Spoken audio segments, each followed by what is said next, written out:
રાષ્ટ્રીય આગેવાનો ભરૂચ બેઠક પર પ્રચાર માટે ઉતર્યા છે, ત્યારે દિલ્હીના કેબિનેટ મંત્રી ગોપાલ રાય ભરૂચના 2 દિવસના પ્રવાસ દરમિયાન ચૈતર વસાવાના સમર્થનમાં પ્રચાર કરવા સાથે ભાજપ પર શાબ્દિક પ્રહારો કર્યા હતા। દિલ્હીની કેબિનેટના મંત્રી ગોપાલ રાય ભરૂચ બેઠકના આપના ઉમેદવાર ચૈતર વસાવાના પ્રચાર માટે 2 દિવસ ભરૂચ સંસદીય વિસ્તારમાં છે।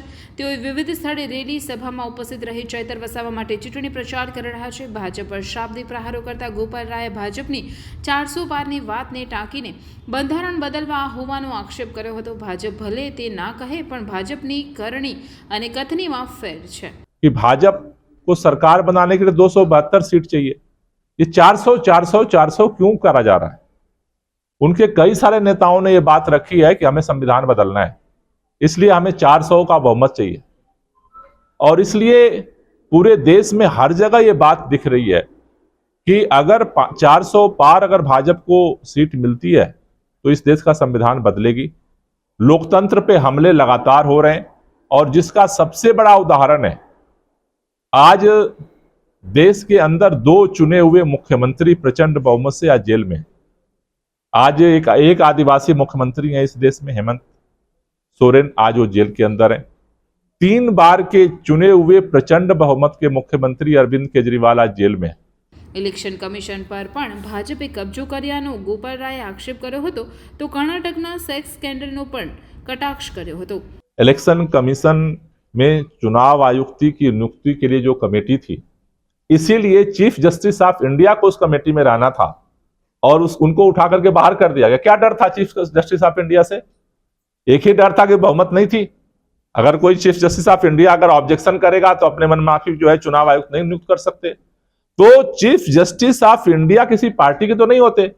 चीफ जस्टिस ऑफ इंडिया को कमेटी से बाहर रहने का साफ साफ मकसद है कि चुनाव आयोग को अपने मुट्ठी में रखना चाहते हैं। इससे बड़ा और क्या प्रमाण हो सकता है? 10 साल में भाजपा सरकार की जिस तरह से तानाशाही बढ़ी है, कोई भी तबका हो, छात्रों ने आवाज उठाई, अपनी यूनिवर्सिटी में छावनी बना दी गई। बेंगलोर के अंदर, हैदराबाद के अंदर छात्रों को सुसाइड करना पड़ा। बेरोजगार नौजवान आवाज उठाते रहे, रोजगार की उनको लाठियां मिलती रही। किसानों के बारे में तो सबने देखा है कि 10 साल में किस तरह से कीलें बिछाई गई। दिल्ली देश की राजधानी है, सबकी राजधानी है, लेकिन जब वहां किसान प्रोटेस्ट के लिए आ रहे थे, रास्ते में कीलें बिछा दी गई, बुलडोजर से सारी सड़कों को खोद दिया गया।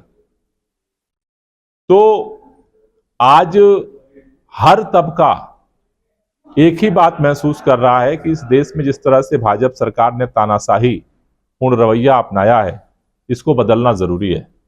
लोगों के मन में एक बात है कि अगर हम इस चुनाव में चूक गए तो शायद अगले बार वोट करने की भी स्थिति नहीं आएगी। और इसका भी टेलर भाजपा सरकार ने दिखाया है। सूरत गुजरात के अंदर है। सूरत में जिस तरह से सारे कैंडिडेट को विड्रॉ कर दिया गया, अब उस कॉन्स्टिट्यूंसी के लोगों की वोट की कीमत खत्म। सारा जो वोटर आईडी है उसका कोई महत्व नहीं रह गया।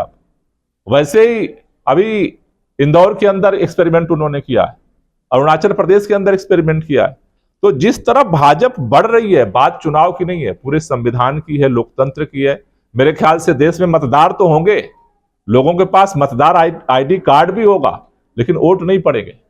इसलिए इस बार का चुनाव संविधान और लोकतंत्र को बचाने का चुनाव बन गया है, तानाशाही के खिलाफ लड़ने का चुनाव बन गया है। तो वो जो कहते हैं और जो करते हैं, ये तो अब सबको वाकिफ हो गए। वो कहते थे कि अजीत पवार सबसे बड़ा जो है वो भ्रष्टाचारी आदमी है, और 3 दिन बाद जो है पार्टी उनको अपने साथ ले लिया और उप मुख्यमंत्री बना दिया। ये तो सबने देखा है। आदर्श घोटाला की बात भाजपा ने कितनी बार की। अशोक चौहान को ले लिया और सांसद बना दिया। हेमंत बिस्व शर्मा को कितनी गालियां दी जब वो कांग्रेस में थे, आज मुख्यमंत्री बने बैठे हैं। तो भाजपा जो कह रही है और भाजपा जो कर रही है वो सबको दिख रहा है। ये सबको दिख रहा है कि अभी कर्नाटक के अंदर, कल से पूरे देश में प्रज्वल रेवन्ना का सारा कुछ चिट्ठा, काला चिट्ठा सामने है।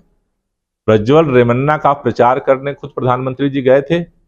प्रज्वल रेवन्ना जेल में नहीं गया, वो कहां गया? विदेश चला गया। एकदम सारे दरवाजे खुले हुए थे, वो बाहर चला गया। अरविंद केजरीवाल जो मुख्यमंत्री 3-3 बार का है, उससे इतना डर है कि उसको उठा के जेल में बंद कर रखा है चुनाव के मौके पर। तो भाजपा जो कह रही है वो लोग सुन रहे हैं, और जो कर रही है अपनी नंगी आंखों से लोग देख रहे हैं। इसलिए इस देश में बदल रहा है माहौल। આ પ્રસંગે ઉપસ્થિત આપના ઉમેદવાર ચૈતર વસાવાએ તેઓના હરીફ ઉમેદવાર અને સાંસદ મનસુખ વસાવાને અમિત શાહની તેઓ અંગેની ટિપ્પણી બાબતે નિવેદન આપી ભાજપ પર પ્રહાર કર્યા હતા। તેઓએ કહ્યું હતું કે સાંસદ મનસુખ વસાવા મારા પર ટિપ્પણી કરવા કરતાં પહેલાં તેઓએ 30 વર્ષમાં શું કામ કર્યું તેનો લોકોને હિસાબ આપે। ગૃહમંત્રી અમિત શાહના અર્બન નક્સલીના નિવેદન અંગે પણ ચૈતર વસાવાએ કહ્યું હતું કે તેનાથી આદિવાસી લોકોમાં રોષ છે જે ચૂંટણીમાં દેખાશે।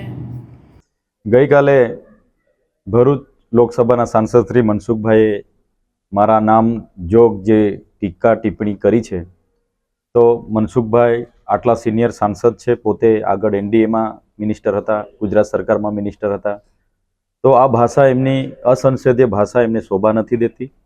અને મનસુખભાઈને હું વિનંતી કરું છું, ચૈતર વસાવાના નામની ટીકા ટિપ્પણી કે ચૈતર વસાવાના નામની તમે ગદ્દાર, તો સાના ગદ્દાર? અમે આમ આદમી પાર્ટીના એમએલએ છે, આમ આદમી પાર્ટી માટે મહેનત કરીએ છીએ, તો મારા નામની ટીકા ટિપ્પણી કરવા કરતાં 30 વર્ષ એમની પોતાની સરકાર હતી, ભરૂચ સંસદીય ક્ષેત્રના લોકો માટે એમણે શું કર્યું છે એ લોકો વચ્ચે મૂકે અને પછી એ કરે, એમને હું વિનંતી કરું છું। સાથે સાથે આજે ભાજપ આખી બોખલાઈ ગઈ છે। ભાજપના તમામ નેતાઓ ભરૂચ સંસદીય ક્ષેત્રમાં આવ્યા છે। એમના ગૃહમંત્રી અમિત શાહે પણ ચૈતર વસાવા અર્બન નક્સલી છે એવી એમની સ્ટેટમેન્ટ એમણે આપ્યું છે। ત્યારે આદિવાસી સમાજમાં ખૂબ મોટો આક્રોશ છે। એમના આ નિવેદન પર આવનાર લોકસભામાં લોકો વોટથી જવાબ આપવાના છે અને મનસુખભાઈના આ નિવેદનો આવનાર દિવસોમાં ચૂંટણી જેમ જેમ નજીક આવશે, મનસુખભાઈ હારે છે એટલે ગમે તેવી ટીકા ટિપ્પણી કરશે અને આવા સ્ટેટમેન્ટો આપતા રહેશે। પણ અમે અમારી રાહે ચાલીએ છીએ અને ભરૂચ લોકસભાના લોકોને અપીલ પણ કરીએ છીએ ને બધા લોકોનો સારો સહકાર છે, ઉમંગ છે। બધા જ વિસ્તારોમાં લોકશાહીના પર્વનો લોકો પર્વ મનાવી રહ્યા છે। ત્યારે હવે ધીરે ધીરે ભાજપ સરકાર પોલીસનો ઉપયોગ કરતી થઈ ગઈ છે। અમારા કાર્યકરોને, અમારા પદાધિકારીઓને પોલીસ દ્વારા દબાણ અપાવી રહી છે, એમને હેરાન પરેશાન કરાવી રહી છે। ત્યારે અમે માનીએ છીએ કે આ ચૂંટણી અમારે ભાજપ સામે તો લડવાની જ છે, પણ સાથે સાથે પોલીસ અધિકારીઓ સામે પણ અમે લડી રહ્યા છીએ એવું અમને લાગી રહ્યું છે।